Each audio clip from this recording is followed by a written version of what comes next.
ہر طرح کے فتنے، ہر طرح کی آزمائشیں،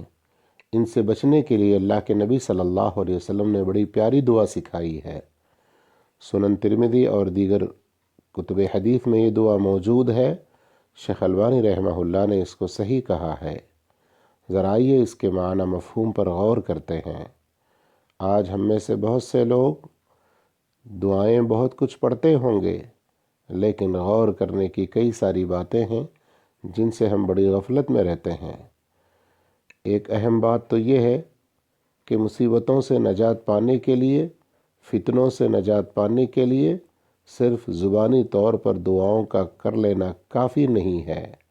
بلکہ یہ غور کرنا چاہیے، کیا یہ دعائیں ہمارے دل سے نکلتی ہیں؟ کیا ان دعاؤں کے معنی مفہوم کو ہم سمجھتے بھی ہیں؟ کیا چار لوگوں میں رہنے پر جس طرح سے ہم دعا کرتے ہیں، کبھی ہم نے اکیلے میں اور تنہائی میں بھی ایسی دعائیں کرنے کی کوشش کی ہے؟ اگر کی ہے تو الحمدللہ بڑی خوشی کی بات ہے، اللہ قبول فرمائے۔ لیکن اتنا کافی نہیں ہے، بلکہ دعا کے معنی مفہوم کو جاننا، ہر طرح کے نیکی کے کاموں میں آگے رہنا، ہر طرح کے برائیوں سے پیچھے رہنا، اللہ کی محبت کو پانا، جن سے اللہ محبت کرتا ہے ان سے محبت کرنا، یہ انتہائی ضروری چیزیں ہیں۔ اب آئیے ذرا اس دعا کے معنی مفہوم پر غور کرتے ہیں۔ اللہم، اے اللہ، انی اسألک، بے شک میں تجھی سے سوال کرتا ہوں، فعل الخیرات، ہر طرح کے اچھے کام کرنے کی توفیق ملے، وترک المنکرات، ہر طرح کی برائیوں سے میں بچ کے رہوں، وحب المساکین، مسکینوں سے محبت کرنے والا بن جاؤں، وان تغفر لی، اور یہ کہ تو میرے گناہوں کو بخش دے، وترحمنی، اور تو مجھ پر رحم فرما، وَإِذَا أَرَدْتَ فِتْنَةً فِي قَوْمٍ، کسی قوم کو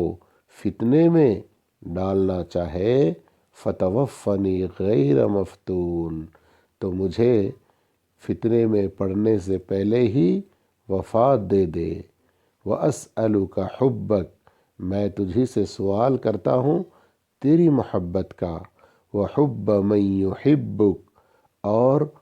ان لوگوں کی محبت کا جو تجھ سے محبت کرتے ہیں، وحب عمل، اور ایسی نیکی سے محبت کا، یقرب الی حبک، جو تیری محبت کے بہت زیادہ مجھے قریب کر دے۔ غور کیا آپ نے کہ ہم فتنوں سے بچنے کے لیے اللہ کے نبی صلی اللہ علیہ وسلم نے جو دعا سکھائی، اس سے عین فتنوں کا جو لفظ، فتنے کے بارے میں جو لفظ ہے، جو الفاظ یہاں فتنے سے نجات کے لیے ہیں، ان سے پہلے کتنی چیزوں کا سوال ہم اللہ سے کر رہے ہیں، اسی طرح اس کے فوراً بعد بھی کتنی چیزوں کا سوال کر رہے ہیں۔ خاص طور پر غور کرنے کی چیز فعل الخیرات، ہر طرح کے نیک کام میں آگے بڑھنا، وترک المنکرات، ہر طرح کی برائیوں سے بچ کے رہنا، اور پھر حب المساکین، سماج میں جو مسکین ہیں، محتاج ہیں، کمزور ہیں، ان لوگوں سے محبت رکھنا، ان کی ضروریات کو پوری کرتے رہنا، اور اسی طرح سے اللہ رب العالمین سے محبت حاصل ہو جانا، یعنی اللہ ہم سے محبت کرے اور ہم اللہ سے سچی محبت کرنے والے بنے۔ اور اس کی ایک بہت بڑی دلیل،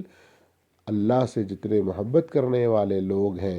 ان لوگوں سے محبت کرنا، ان سے نفرت نہیں کرنا، اور اسی طرح سے اللہ کی محبت کے حصول کے لیے جو نیک کام ہے ان سے محبت کر کے ان میں آگے بڑھتے رہنا۔ اللہ ہم سب کو نیک توفیق عطا فرمائے۔